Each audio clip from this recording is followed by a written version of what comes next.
నమస్తే A24 news. Ganneruvaram మండలంలో కాంగ్రెస్ పార్టీపై విమర్శలు వెల్లువెత్తుతున్నాయి. ప్రజలకు బాకీ పడ్డ డబ్బులు చెల్లించినప్పుడే ఓటు అడగాలని నేతలు స్పష్టం చేశారు. కాంగ్రెస్ పార్టీ ఇచ్చిన 6 గ్యారెంటీలను ఇప్పటి వరకు అమలు చేయలేదని మండిపడ్డారు. గన్నేరువరం మండలానికి కాంగ్రెస్ చేసింది ఏమీ లేదు, మళ్ళీ ఆ పార్టీకి ఓటు వేస్తే ప్రజలు మరోసారి మోసపోతారని హెచ్చరించారు.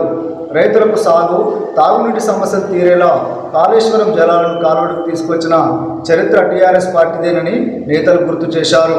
ఈ కార్యక్రమంలో మండల అధ్యక్షుడు గంప వెంకన్న, మాజీ జెడ్పీటీసీ మూల రవీందర్ రెడ్డి, గూడూరు సురేష్ తదితరులు పార్టీ కార్యకర్తలు పాల్గొన్నారు. వాళ్ళకి రావాలంటేనే భయపడే పరిస్థితి కనిపిస్తుంది కాబట్టి ప్రజలు మళ్ళొకసారి కాంగ్రెస్ పార్టీతోని మోసపోకుండా ఆలోచనతోని బీఆర్ఎస్ పార్టీని గౌరవ కేసీఆర్ గారి నాయకత్వాన్ని బలపరచాలని చెప్పి విజ్ఞప్తి చేస్తూ కాంగ్రెస్ ప్రభుత్వానికి మరొకసారి ఇక్కడ ఉన్న గన్నేరువరం మండల పార్టీకి డబుల్ రోడ్ కార్యక్రమం ఉంది.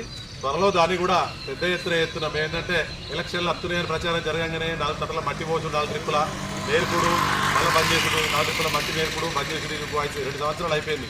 100 రోజులు ఎత్తన్నారు. 5 సంవత్సరాలు గడవాలన్నా ఒకసారి ఆలోచించారు. ప్రజలారా ఇది గమనించండి.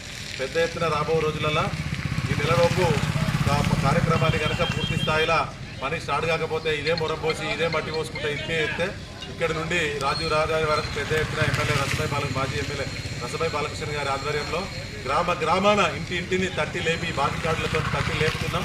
లేపి ప్రజలందరినీ చైతన్యపరిచి, అన్ని గ్రామాల ప్రజలు చైతన్యపరిచి పెద్ద ఎత్తున రాస్తారోకోలు, వట్ట వార్పులకు పిలుపునిచ్చి మీరు ఎట్లా పనిచేయరో, మీరు ఎట్లా మోసం చేసిరో